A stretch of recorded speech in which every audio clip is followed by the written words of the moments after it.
രാഹുൽ ജിയുടെ വോട്ട് ചോരി പരാമർശത്തെ പറ്റി നമ്മുടെ രാജ്യം മുഴുവൻ ഇപ്പോൾ വലിയ രീതിയിലുള്ള ചർച്ചകളൊന്നും ഇല്ല എങ്കിലും നമ്മുടെ കേരളത്തിൽ ഈ ഒരു ചർച്ച വലിയ രീതിയിൽ ഹിറ്റാണ്. പക്ഷേ നമ്മുടെ രാജ്യം ഏറ്റവും കൂടുതൽ കാലം ഭരിച്ചിരുന്നവർക്ക് കാലങ്ങളായി നടന്നു വന്നിരുന്ന കള്ളവോട്ട് സമ്പ്രദായം എന്തുകൊണ്ട് പൂർണ്ണമായും നിർത്തലാക്കാൻ സാധിച്ചില്ല എന്നും, അഥവാ ഈ വോട്ട് ചോരി സത്യമാണെങ്കിൽ ഇത് നിയമപരമായി തെളിയിക്കാതെ ഇപ്പോഴത്തെ സാഹചര്യത്തിൽ പ്രതിപക്ഷത്തിന് ഒരിക്കലും ഭരണപക്ഷത്തേക്ക് വരാനായി സാധിക്കുകയില്ല എന്നറിഞ്ഞിട്ടും ഇതുന്നയിച്ച പ്രതിപക്ഷ പാർട്ടികൾ വീണ്ടും കാശ് മുടക്കി നല്ല രീതിയിൽ കഷ്ടപ്പെട്ട് പ്രചരണം നടത്തി വീണ്ടും ഇലക്ഷന് വേണ്ടി തയ്യാറെടുക്കുന്നത് എന്തുകൊണ്ടാണ്? ഇങ്ങനെ പറയാനുണ്ടായ കാരണം മോദിയും ഇലക്ഷൻ കമ്മീഷനും ഒക്കെ ഒത്തൊരുമിച്ച് ഇലക്ഷൻ അട്ടിമറിച്ചിട്ടാണ് നരേന്ദ്രമോദി ഭരണത്തിൽ വന്നത് എന്നുണ്ടെങ്കിൽ, തെളിവുണ്ടെങ്കിൽ നിയമപരമായിട്ട് അത് തെളിയിച്ച് നരേന്ദ്രമോദിയെ ഭരണത്തിൽ നിന്ന് താഴെ ഇറക്കി ജനാധിപത്യത്തെ സംരക്ഷിക്കേണ്ടതിന് പകരം ഹൈഡ്രജൻ ബോംബ്, ആറ്റം ബോംബ്, കുഴിബോംബ് എന്നൊക്കെ പറഞ്ഞ് ജനത്തിനെ തെറ്റിദ്ധരിപ്പിച്ച് വരാനിരിക്കുന്ന ഇലക്ഷൻ കൂടി തോറ്റു കഴിഞ്ഞാൽ തോൽവിയുടെ കാരണം ചോദിച്ച് തങ്ങളുടെ നേതാക്കളെ ആണികൾ ചോദ്യം ചെയ്യാതിരിക്കാനായി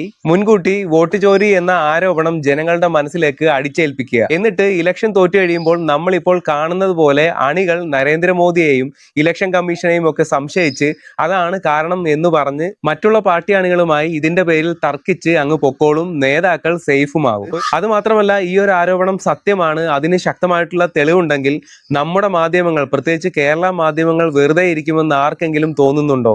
ഇവരെല്ലാം കൂടി ഡെയിലി രാവും പകലുമായിട്ട് അന്തിച്ചർച്ചകൾ നടത്തി എങ്ങനെയെങ്കിലും ഇത് ലോക ശ്രദ്ധയിലേക്ക് എത്തിക്കാനായിട്ട് ശ്രമിക്കും. നമ്മളൊന്ന് ആലോചിച്ച് നോക്കുക, പ്രതിപക്ഷ പാർട്ടികൾ കഴിഞ്ഞ 11 വർഷമായിട്ട് രാജ്യം ഭരിക്കാൻ പറ്റാതെ വിങ്ങിപ്പൊട്ടി നിൽക്കുകയാണ്. അവരുടെ സമ്പാദ്യങ്ങളെല്ലാം കുറഞ്ഞു വരുന്നു. അവർക്ക് കൈയിട്ട് വാരണം എന്നുണ്ടെങ്കിൽ അവർക്ക് തീർച്ചയായിട്ടും ഭരണത്തിൽ വന്നേ സാധിക്കുകയുള്ളൂ. അതല്ല, ഈ രീതിയിൽ ഒരു 10 വർഷം കൂടെ മുന്നോട്ട് പോയി കഴിഞ്ഞാൽ ഇതിനകത്തെ പല പാർട്ടികളും ക്ഷയിച്ചു പോവുകയോ അവർ മറ്റു പല പാർട്ടികളിലേക്ക് ചേക്കേറുകയോ ചെയ്യും.